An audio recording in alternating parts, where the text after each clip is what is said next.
All right, what's going on, everybody? Welcome back to the channel. I hope you guys are having a good one out there. I know it's been like 2 or 3 weeks since I posted a video. It's been a pretty long time.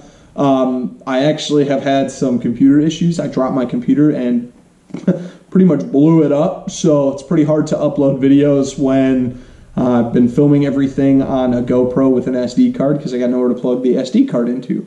But regardless, I got a new computer coming in, so we're going to have this all figured out here soon. I did the 100-hour maintenance on the motor, even though I'm not really near 100 hours. Kind of just cleaned everything up, fixed some little power pole issues I was having, as well as greased up everything on the trailer, got it all ready to rock for this year. So just did a lot of maintenance that kind of ate up a bunch of time. I also made a little bit of a trip down to Lake of the Ozarks to do some pre-practice for the BFL Regional Championship that's coming up in October. Obviously, I got to qualify for that tournament still, so that's going to be a journey in and of itself. Really hoping to get that under my belt this year. I've been very fortunate to qualify for the regional every year that I've fished the BFLs, so looking forward to doing that, or hopefully doing that again here.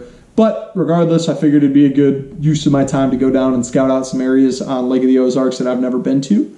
The other benefit was that the lake was 6 foot low from when I'm going to be there in the fall. So I was able to drive around for hours. I drove around for like 10 hours, 12 hours on the big motor, in and out of pockets, and just found a couple sneaky places that were up there on the bank that I could visually see. So I didn't have to do a whole lot of graphing, which is really, really nice. Found a whole bunch of brush piles, things like that I think can play in the fall coming up here. So yeah, it was really useful, just in the sense that I found a lot of things that would have taken me longer to find if I was staring at a screen the whole time. But with that said, what I really want to talk about to you guys in this video today is a bait that just came out from Xcite, and that being the X Shad. Now, it comes in a bunch of awesome colors, just like all the Xcite plastics, but this is a very, very unique bait in the sense that it is a Fluke style bait. However, since it doesn't have any salt in the bait, none of Xcite baits have salt in them, it's going to be extremely buoyant and also very durable. So where I really like to throw this bait is actually on the back of your bladed jigs or on the back of your spinner baits, things like that. You guys can see this is paired up on a big blade here. It's not a huge bait, but it is fairly decent. It's that 4 to 5 inch size range there, but because it is such a slender bait, you can see that it makes the bladed jig extremely streamlined in the water, so it's going to have a really awesome hunting action to it. Honestly, it reminds me a lot of the Spunk Shad by Hog Farmer, just a very, very similar profile. However, this bait's going to be a lot more durable because it doesn't have any salt in it, so that's a big plus with the X Shad.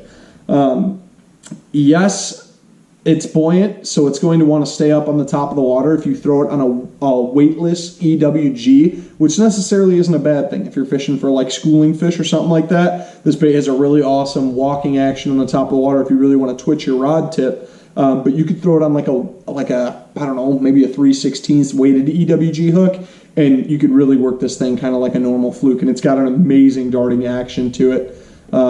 I don't know if I said this already, but I actually had the opportunity to play with this bait before it was available to you guys. I kind of was able to test the prototypes this last season, and I was very impressed with the action that this bait had. So definitely go check these out if you haven't. This color here is, I think it's Red Glimmer or something like that. They just got a bunch of awesome shad imitating colors. I don't know if you guys can really pick that up, but it's just got that like pearlescent red to it, almost like a Pro Blue Red Pearl swim bait. If you guys have ever picked one of them up, looked at it, it's kind of got that red sheen to it. This bait has that, as well as they make like a blue glimmer or blue glimmer color. So really awesome stuff over there at Xcite. I'm really curious to see though. Let me know if you guys have fished this big blade chatterbait. I'm just curious to see if anybody's had any success on it. I kind of imagine it being the Colorado bladed version of the bladed jig market, if that makes sense. Just because that blade is so big, I know it's going to put off a huge disturbance and just get down there and start thumping. But hope you guys like this video. Stick around. I'm going to have a bunch of awesome content coming out this year. In April, I've got the BFL, the first BFL in the Great Lakes Division, as well as a Fox Chain of Lakes Angler's Choice. Really excited to get the ball rolling this year, and I look forward to everybody hanging out and leaving comments and all that good stuff in the comments section below. But like the video, tell your buddies about it, subscribe to the channel, and I'll catch you guys on the next one. Thanks for watching.